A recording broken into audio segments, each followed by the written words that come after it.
बंद कर।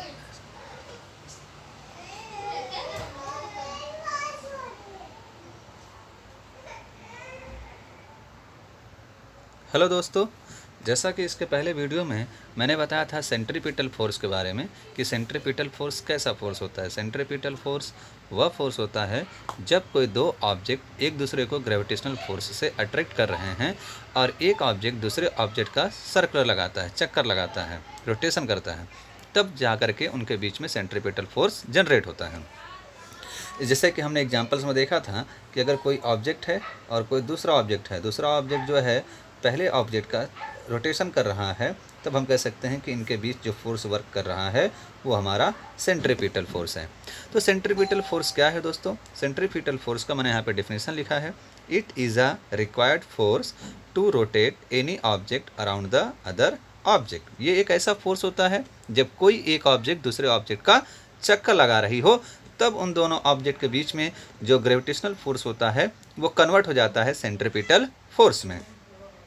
अब हमें यहाँ पे देखना है कि जैसे कोई ऑब्जेक्ट है सन और एक ऑब्जेक्ट है अर्थ, तो अर्थ यहाँ पर क्या कर रहा है?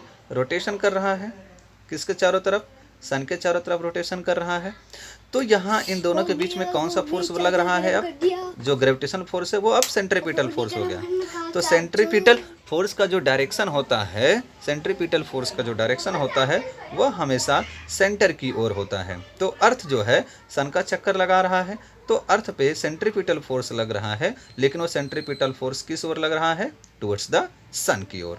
जैसे और एग्जांपल्स लेते हैं, जैसे आपने स्ट्रिंग लिया, स्ट्रिंग में आपने ये पत्थर को यहाँ पे एक स्टोन को टाइट कर दिया। अगर आप देखेंगे कि स्ट्रिंग को अगर आप ज़ोर ज़ोर से घुमाते हैं तो ये पत्थर जो है स्ट्रिंग के चारों ओर क्या करेगा? रोटेशन करेगा। जब ये रोटेशन करेगा तो आप देखेंगे कि इन दोनों के बीच में कौन सा फोर्स लग रहा है? सेंट्रीपिटल फोर्स लग रहा है।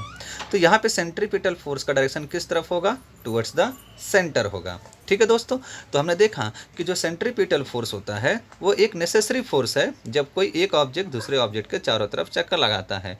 अगर सेंट्रीपिटल फोर्स ना हो तो कोई भी ऑब्जेक्ट किसी दूसरे ऑब्जेक्ट का चक्कर नहीं लगा सकती है। तो इससे एक बात साफ हो जाती है कि सेंट्रीपिटल फोर्स कैसा है? एक ऐसा फोर्स जो किसी एक ऑब्जेक्ट को दूसरे ऑब्जेक्ट के चारों तरफ उसको रोटेट करने में हेल्प करता है। विदाउट सेंट्रीपिटल फोर्स कोई भी ऑब्जेक्ट किसी दूसरे ऑब्जेक्ट का चक्कर नहीं लगा सकती है। इसी के साथ में हम बात करेंगे, जैसे अगर आप देखेंगे तो अर्थ के चारों ओर, जैसे ये हमारा अर्थ है और ये हमारा मून है, ठीक है। तो आप देखते हैं, आपने सुना होगा कि मून जो है वो अर्थ का रोटेशन करता है। तो इसका मतलब ये हुआ कि इन दोनों के बीच में जो ग्रेविटेशनल फोर्स है और जब ये चक्कर लगा रहा है तो इन दोनों के बीच में वो ग्रेविटेशनल फोर्स किस में कन्वर्ट हो जाएगा? सेंट्रीपिटल फोर्स में कन्वर्ट हो जाएगा। ठीक है दोस्तों, तो अब यहाँ पर सेंट्रीपिटल फोर्स का डायरेक्शन किस तरफ होगा? टुवर्ड्स सेंटर होता है। ठीक है, तो कोई भी ऑब्जेक्ट अगर रोटेट कर रही है, जैसे मान लीजिए कि ये मेरा उंगली है और ये पेन जो है मेरे चारों तरफ क्या कर रही है? रोटेट कर रही है। तो इस पेन पर जो फोर्स लग रहा है सेंट्रीपिटल फोर्स, उसका डायरेक्शन किस तरफ होगा? आपका सेंटर की ओर होगा, उस सर्कल के सेंटर की ओर होगा। अब यहाँ पर हम दूसरी चीज़, सेकेंड चीज़ के बारे में बात करेंगे और वो चीज़ है हमारा, ठीक है, सर्कुलर मोशन। क्या है? Circular motion.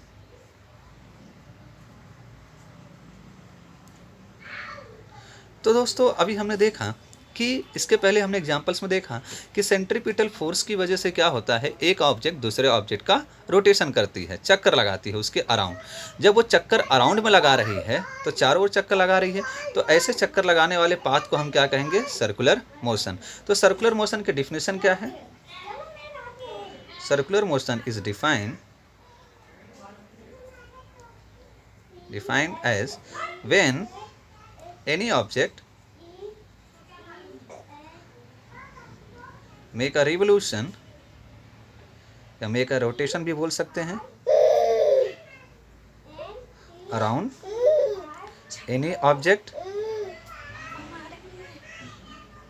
थ्रू द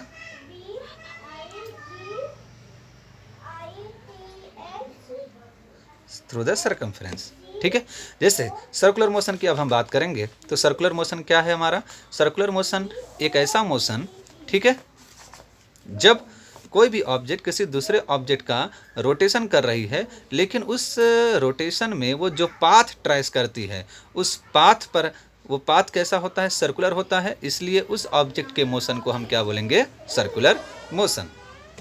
ठीक है, तो जैसे अभी हम लोग एक एग्जांपल लेते हैं, कंसिडर कीजिए ये हमारा अर्थ है और ये क्या है हमारा मून। ठीक है, तो मून और अर्थ, मून क्या करता है, सेंट्रीपिटल फोर्स की वजह से वो अर्थ के चारों ओर चक्कर लगाता है। ठीक है,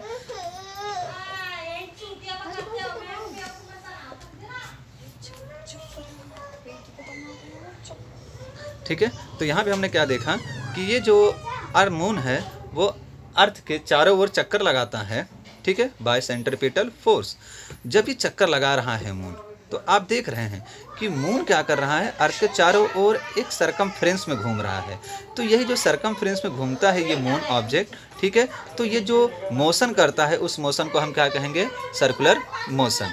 ठीक है, तो सर्कुलर मोशन किसकी वजह से होता है, सेंट्रीपिटल फोर्स की वजह से होता है। अगर सेंट्रीपिटल फोर्स ना हो तो सर्कुलर मोशन होगा ही नहीं। ठीक है, तो हम कह सकते हैं कि सर्कुलर मोशन करने के लिए सबसे इंपॉर्टेंट फोर्स किसकी जरूरत होती है, सेंट्रीपिटल फोर्स की। और वो सेंट्रीपिटल फोर्स कैसे जनरेट होता है, जब दो ऑब्जेक्ट के बीच में क्या लगता है, ग्रेविटेशनल फोर्स लगता है। ठीक है, अब यहाँ पर हम बात करते हैं, ठीक है, सर्कुलर मोशन हो गया और सेंट्रीपिटल फोर्स हो गया। इसके बाद हम देखेंगे हमारे नेक्स्ट वीडियोस में हम बात करेंगे केपलर्स लॉ के बारे में। Thank you.